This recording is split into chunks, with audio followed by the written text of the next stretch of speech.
Hey, welcome back to another episode of 3-Minute House Review. I'm Archer, and I'm going to be your guide today, and I have a very special Victorian house. I'm really excited for you to meet her.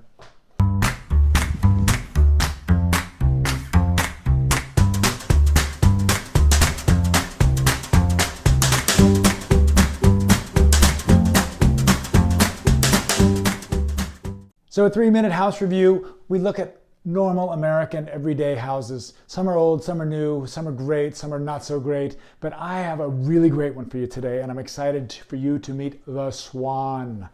Yeah, or the Swan. Oh man, this is an amazing farmhouse. So check her out. I was on a drive with my daughter and looking for good houses for this show, and I am so happy I found her. So this is a 1901 farmhouse.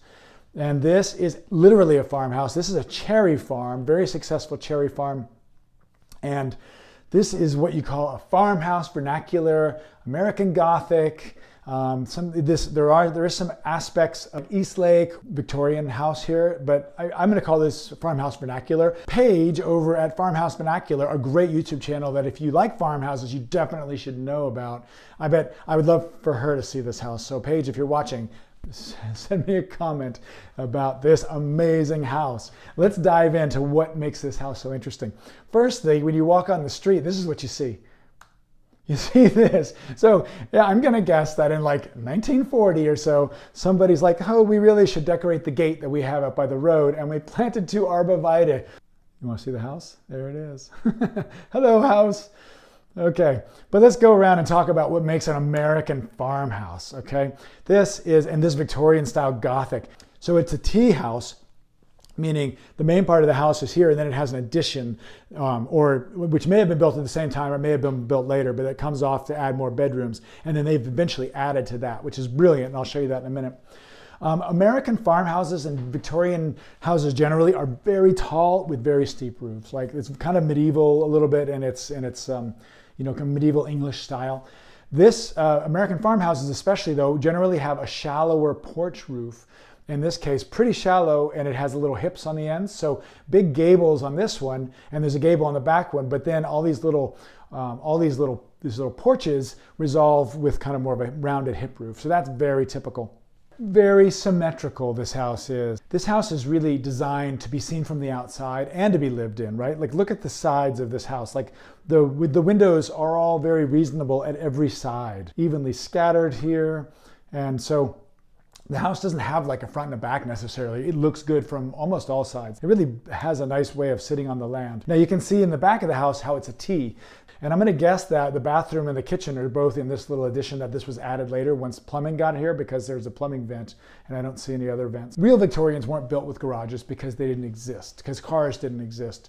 So this house, they extended this and they brought this shallower roof out all the way, and they created a nice garage. And you can walk from the house, probably out of the kitchen, out on this little porch, which is great. There's a porch on this side, and there's a porch on this side. So, and they repeated almost all the decorations.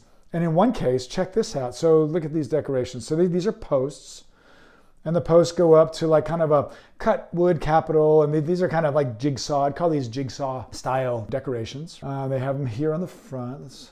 But on the back side, that's where this one's really different. It actually has another level of decoration. So this one column, it has a full-on beautiful capital on it. And then it goes into looks like 2 2x4s with this mass around it. And why is that? I don't understand it, but it's really interesting. I would have liked to have seen that on the front possibly. The window plan look original. The windows are probably the correct size. In early 20th century windows that were available, they weren't that big. So these are 2 windows of this size each, right down there, which makes for a nicer addition. A lot of times American farmhouses, and here's one my friend Beth sent me back in Virginia, and notice how it does not have a center window over the doorway. Look at this house, and then this house we do, but look what's different about it. On the window to the left side of the door, we have this kind of cornice or lintel above it that's tucked way up in there. But then when we come to this one, we don't have that. The one on the right side, it also does have it. So it makes me wonder if this was added in at a different time. I mean, the only thing about this house that says maybe I'm not 1905 is decorative stuff here that's very Home Depot. But you know, I'm not going to knock it because it actually repeats the visual rhythm of what they have going on up here above the columns. So that's not terrible. Here's something that I don't know if they understand. I mean, I don't understand how this works, but we'll give it a, doesn't stop me from trying to talk about it. So you have about 2 feet here, you have about 2 feet here, 2 feet, 6 inches. And I wonder if the carpenter stopped after he was done and was like, how did that happen?